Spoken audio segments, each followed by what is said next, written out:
আমরা আজকে অষ্টম শ্রেণীর ন্যারেশন নিয়ে আলোচনা করব।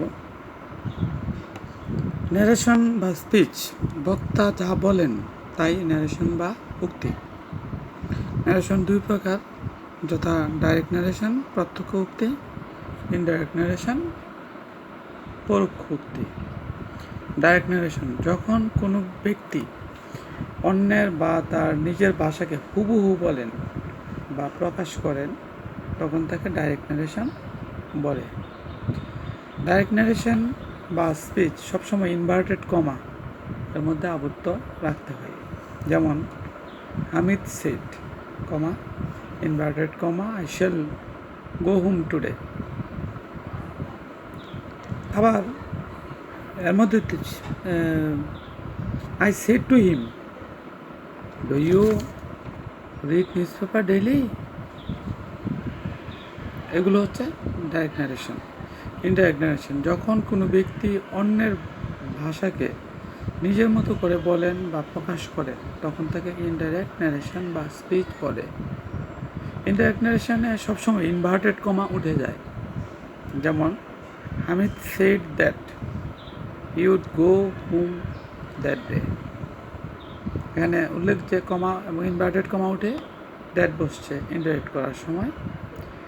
ন্যারেশনের কয়েকটি মৌলিক নিয়ম ও তথ্য। একটি ডাইরেক্ট ন্যারেশনের দুটি অংশ থাকে, reporting verb, reported speech. Reporting verb কোনো ব্যক্তি যে ক্রিয়া দিয়ে বক্তার বক্তব্য শুরু করে তাকে রিপোর্টিং ভার্ব বলে। যেমন he said I am ill, সে বলল আমি অসুস্থ। এই উদাহরণটিতে হি সেড বা সেড হলো reporting verb. Reported speech inverted comma এর মধ্যে যে বাক্যটি থাকে তাকে রিপোর্টেড স্পিচ বলে। উল্লিখিত উদাহরণে যদি আমরা বলি আই এম ইল, ইনভার্টেড কমার ভিতরে যে অংশটা আছে আই এম ইল, এটা হচ্ছে রিপোর্টেড স্পিচ। তো ন্যারেশন পরিবর্তন করতে গেলে প্রথমে আমাদের পার্সন পরিবর্তনটা শিখতে হবে। আমরা পার্সন পরিবর্তন নিয়ে আলোচনা করি। পার্সন পরিবর্তনের নিয়ম। রিপোর্টেড স্পিচের অন্তর্গত ফার্স্ট পার্সন সর্বদা রিপোর্টিং ভার্বের সাবজেক্ট অনুযায়ী হয়। অর্থাৎ রিপোর্টেড স্পিচের সাবজেক্ট যদি ফার্স্ট পার্সন হয় তাহলে সাবজেক্ট অনুসারে পরিবর্তন হবে। যেমন he said to me I have done my duty. He told me that he had done his duty. এখানে আই পরিবর্তন হয়ে হি হয়ে গেছে যেহেতু সাবজেক্ট হি। 2 নম্বর নিয়মটা হচ্ছে রিপোর্টেড স্পিচের অন্তর্গত সেকেন্ড পার্সন অর্থাৎ ইউ থাকলে আর কি সবসময় এটা অবজেক্ট অনুসারে হবে। রিপোর্টিং ভার্বের অবজেক্ট অনুসারে পার্সনটা পরিবর্তন হবে। যেমন they said to me you did the work. They told me that I had done the work. ইউটা আই হয়ে গেছে যেহেতু মি অবজেক্টিভকে সাবজেক্ট হবে আই। তাহলে সেকেন্ড পার্সন থাকলে অবজেক্ট অনুসারে পরিবর্তন হয়। এবার থার্ড পার্সন থাকলে রিপোর্টেড স্পিচের অন্তর্গত থার্ড পার্সনের কোনো পরিবর্তন হবে না। যেমন he said to you, comma inverted comma he has done his work. দেখো he told you that he had done the work. এখানে থার্ড পার্সন থাকলে কোনো পরিবর্তন হয় না। এবার আমরা করব টেন্সের পরিবর্তন। রিপোর্টিং ভার্বটা যদি প্রেজেন্ট টেন্স বা ফিউচার টেন্স থাকে তাহলে ইনডাইরেক্ট করতে কোনো টেন্সের পরিবর্তন হয় না। কিন্তু যদি রিপোর্টিং ভার্বটি পাস্ট টেন্সের থাকে তাহলে ইনডাইরেক্ট করতে নিম্নলিখিত টেন্স পরিবর্তন হবে। প্রেজেন্ট ইনডিফিনিট হয়ে যাবে past indefinite, present continuous past continuous, present perfect past perfect, present perfect continuous হয়ে যাবে past perfect continuous, past indefinite হয়ে যাবে পাস্ট পারফেক্ট, অনুরূপ পাস্ট টেন্স আর কি। পাস্ট কন্টিনিউয়াস হবে past perfect continuous. Past perfect থাকলে কোনো পরিবর্তন হবে না, পাস্ট পারফেক্টই থাকবে। ফিউচার থাকলে ফিউচার ইন দ্য পাস্ট হবে, অর্থাৎ শ্যাল থাকলে শুড হবে, উইল থাকলে উড হবে। কতগুলো মডেল অক্সিলারি ভার্ব আছে, যেমন ক্যান, ক্যান থাকলে হবে কুড, মে থাকলে মাইট, ক্যান বি থাকলে কুড বি, মে বি থাকলে মাইট বি, শ্যাল বি থাকলে শুড বি, উইল বি থাকলে উড বি, কুড হ্যাভ থাকলে could have had, may have থাকলে মাইট হ্যাভ, নিড থাকলে নিডেড যদি এটা প্রিন্সিপাল রূপে ব্যবহৃত হয়, ডেয়ার থাকলে ডেয়ার্ড, মাস্ট থাকলে হ্যাড টু বাজবে, পরিবর্তন হবে এটা। মাস্ট হ্যাভ থাকলে must have plus noun. Repeated স্পিচের টেন্সের কতগুলো বিষয় বিশেষভাবে বিবেচনা করতে হবে। যদি রিপিটিং ভার্বটি প্রেজেন্ট বা ফিউচার টেন্স হয় তবে কোনো পরিবর্তন হবে না, যেমন রিপিটেড স্পিচের টেন্সের কোনো পরিবর্তন হবে না, যেমন সাথী সেইজ, কমা inverted comma, I have done the sum. Sathi says that she has done the sum. এখানে টেন্সের কোনো পরিবর্তন হয় নাই, প্রেজেন্ট পারফেক্ট ছিল। রিপিটেড স্পিচটা I have done the sum, inverted মানে ইনডাইরেক্ট করার সময়ও এটা প্রেজেন্ট পারফেক্ট আছে, she has done the work, শুধু পার্সনের পরিবর্তন হয়েছে।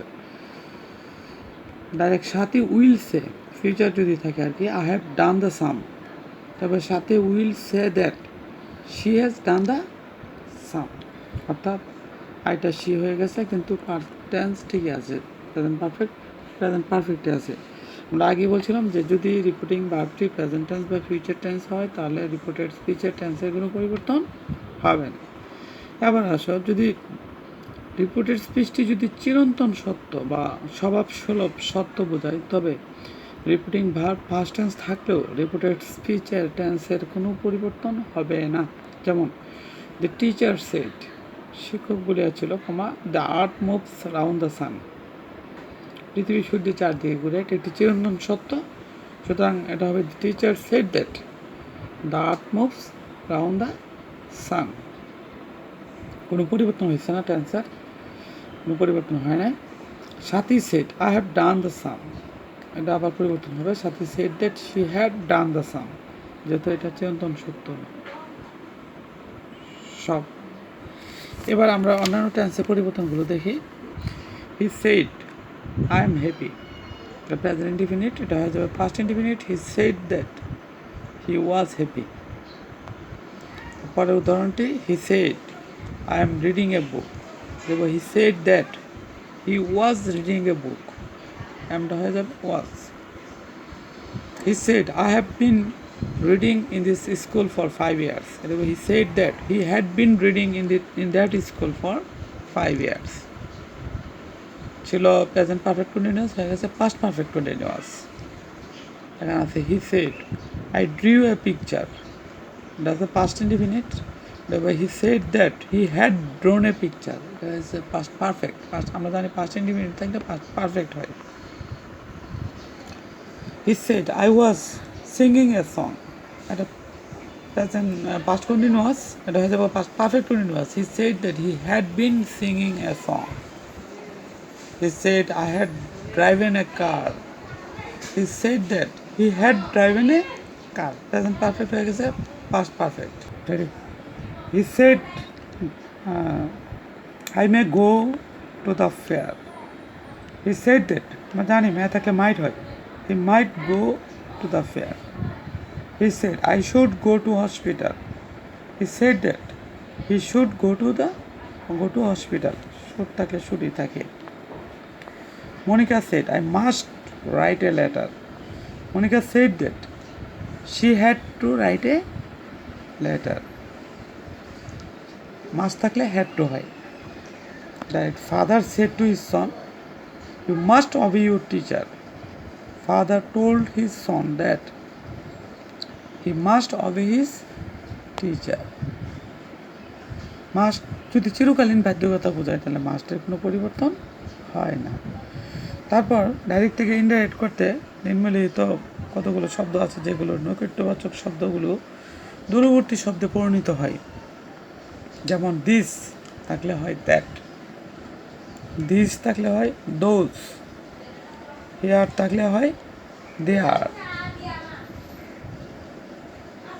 এগো থাকে বিফোর, কাম থাকলে গো, দাস থাকলে সো, হায়দার থাকলে হয় থাইদার, হ্যান্স থাকলে ড্যান্স, নাও থাকলে দেন, টুডে থাকলে হয়ে যায় দ্যাট ডে, টুনাইট থাকলে দ্যাট নাইট, টুমরো থাকলে দি নেক্সট ডে অথবা দ্য ফলোয়িং ডে, ইয়েস্টারডে থাকলে দি প্রিভিয়াস ডে অথবা the day before, last night থাকলে দ্য প্রিভিয়াস নাইট,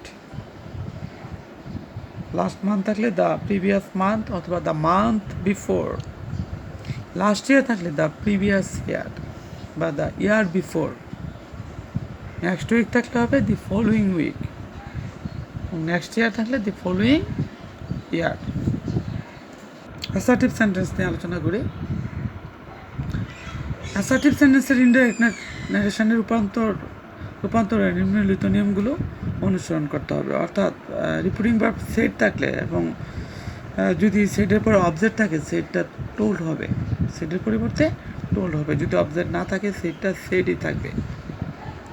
আর যদি সেইস কিংবা সে টু বা সেইস টু থাকে তাহলে টেন্সের পরিবর্তন হবে না। যদি চিরন্তন সত্য হয় তাহলেও টেন্সের পরিবর্তন হবে না। ইনভার্টেড কমা উঠে দ্যাট বসবে। অ্যাসার্টিভ সেন্টেন্সে ইনভার্টেড কমা উঠে দ্যাট বসে। যেমন direct, Munni said I shall do the work, Munni said that she would do the work. Shall I লোকে শ্যাল বসছে, শি এর সাথে উড বসছে। Kamal said to me he will go to Dhaka, Kamal told me that he would go to Dhaka. They say to me, you can help your father. They tell me that I can help my father. We say, you can work hard. We say that we can work hard.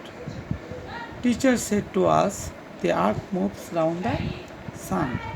Teacher told us that the earth moves round the sun. এবার শিক্ষার্থী বন্ধুরা তোমরা এই এক্সারসাইজটা করবে। এক্সারসাইজগুলোতে আছে কি যে you will say to me I can advise you, you said to him I have gone to Dhaka, teacher said the sun is bigger than the moon, you said to me I did not find you, Sabina said to me I met your sister yesterday, he says to me you are a good student, he said to me I can help you, the teacher said to me you may come tomorrow, he said he reached the station in time, my mother said oil floats on water. এগুলো তোমরা ভাষায় পড়বে।